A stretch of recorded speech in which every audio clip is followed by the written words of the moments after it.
Wow, we are live. I can't believe this. How are you guys doing?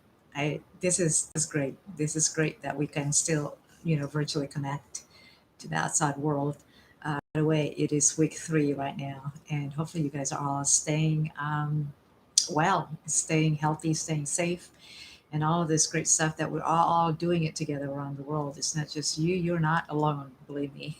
This is all collectively as humanity embracing the challenges that we are currently facing. But there are a few things I want to say. First of all, obviously, thank you for choosing to watch this video in the midst of everything, chaos and uncertainties around the world right now. I know that I had spoken a little bit before, but not a whole lot that I wanted to, just for obvious reasons, because we're just so inundated with a lot of things. I think overwhelming is understated with everybody around the world. So I kind of like sit back. One of those people I sit back and observe what's going on. By the way, I do not have TV. I hardly watch the news, so to speak. I get the news from my next door here. We have home offices now. Um, we share exchanges information, all of these things, but I try to focus on my little world and try to continue to bring out solutions and everything. Of course, I'm affected. I have a nonprofit who is also greatly affected by this whole thing, and also a couple other things that I'm doing, projects as you all are doing it too, being postponed to further date that is not, in uncertainties, basically because of this unprecedented disaster pandemic challenge. The world just changes within few days, right? Now we're in survival mode.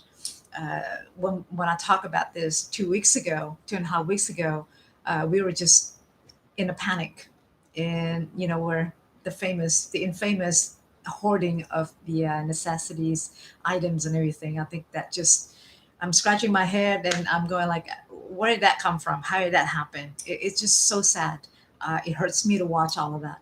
So I think that separates the unprepared and those who have been prepared for the last 10 years, for things like this, not just natural disasters, but also things that is man-made disasters or pandemic, things like this. Of course, nobody has saw this, right? So changes in environmentally, culturally, and socially. Um, we keep updated with this smartphone, I guess, right? Including we do business, right? At the time of disaster, I say this before, that we should not be mobilizing resources anymore. We should be proactively be prepared in hand already, right? But this is what's going on. We're at the like I said, survival mode. We're on the mitigation, basically. We're no longer preventing the mitigation or helps mitigate the disaster. But again, I mean, watching people being panicked and everything, and just tells that as a nation, as a community, we are not prepared for things like this. um, Many react in fear and panic. I mean, that is just common natural human nature, right? Human reaction. uh, Again, I mean, it's the way how we react and respond will determine, to a situation, to a disaster, any type of disaster will determine the quality of our lives. And this is where the preparation, the prevention. Let me give you an example. I was talking to a good friend, last week, week 2, week 1.5, or something like that, on the process of all of this transitioning, workplace and everything. And my friend would say, well, you've been advocating for a decade now on natural disaster. You're not advocating this kind of thing because nobody saw this. He's right in a way, but I want to say my 3 cents in that. Preparing for disaster, any type of disaster or crisis, so to speak, requires mentally, right, ready. And that's what I've been advocating. You got to be mentally ready, you got to be physically ready, and you got to be financially ready as well. When, if and when this gonna happen. I've never said as ET said any paranoia. And I think those of you who had attended workshop or listened to me, or meaning that you've you know me well, That wasn't my message. It hasn't been my message. My message is that, hey, get your shifts together, keep it G rating, um, and your preparation financially and your saving and everything like this when things like this happen. So that was the whole thing in the backstory, what I've done, right?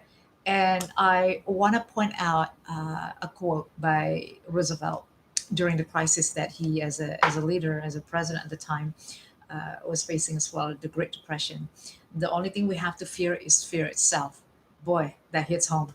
Mindset is the best secret weapon in facing fear. Yes, mindset is a way of thinking. Mindset is the anchor to your resilience. What are the best mental patterns of thinking of surviving through tough times? These are it, right? Mental toughness, mindset. You know, but here's a thought too, and I think it's on my website as well. And I've been preaching for this too on the other side of my personal development as well. Is that you know for let me back up a little bit. I think everybody here would agree to me that everybody has somewhat somewhere sometime in their lifetime had experienced some type of crisis, whether it is on a personal ground or whether it is a business, workplace, or anything like that, right? I'm talking about, for example, a divorce, broken relationship, things like that on a personal ground. Uh, Losing your job, for example, and getting laid off. I mean, these are kind of crises. These are kind of like unprecedented. These are kind of something that it's curveball, right? We call it things like that. Yes, we got hit, Nikki. We got hit by a pandemic worldwide. I understand. This is something that we can control in our own direct element, direct environment, which is our life, our world. These are the kind of thing that I'm talking about. We cannot control outside world, what's happening, right? We can only control what's going on in our direct element, direct environment, with the preparation, with the training, right? I'm talking about mentally, I'm talking about physically as well, obviously. I'm talking about financially. Those are the basis that I've been talking about on the personal side and also on the business professional side. So I always often use my outdoor because it has helped me through the process, of finding who I am, what is all the meaning of life, and things like that, on the personal development side. And I always use nature because Mother Nature has been here before, and she knows best, by the way. And it is free. She doesn't cost anything. You just go out there, and then when you really, really spend a lot of times out in the wilderness, you begin to develop and have training. Basically, you increase your skill sets. In surviving mentally and also physically, right? You know how to do things when these things, common things that we have, domestic things that we always have every day, like power and all of this, internet. Yes, internet. When this shuts off, everybody's going crazy, right? Well, when you're out in the wilderness and little things that you don't have or big things that you don't have, what do you do?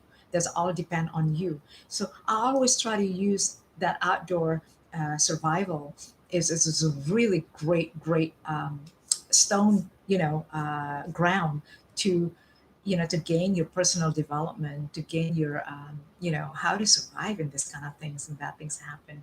Another thing that I want to point out is that I don't think I mentioned it a few times, a couple times with you guys. I don't know if you are listening before, but over 2 decades ago, when I started taking my diving, my scuba diving, I remember Steve, my scuba diving master.